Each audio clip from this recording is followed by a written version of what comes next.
Our method provides a new approach to measuring tactile spatial acuity. Our semi-automated system is easy to operate and can be used to control movement speed, distance, and contact duration.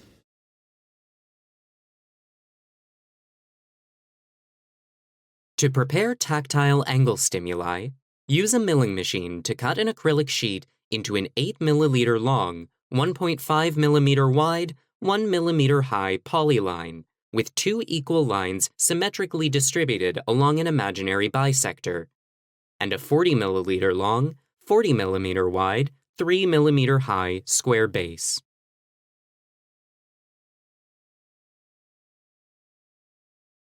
Glue the polyline to the center of the square base to create a 2D raised tactile angle stimulus. Make pieces with angle sizes ranging from 50 to 70 degrees in 2-degree increments, and make up to 20 pairs of discriminated angles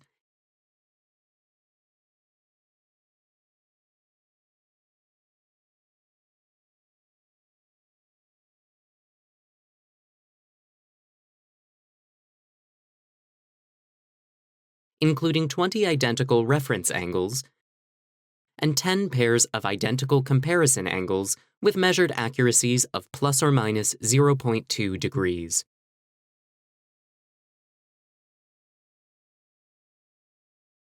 Before beginning an experiment, in the data editing software, set the motion type of the device to increment model, the motion distance to 80 millimeters,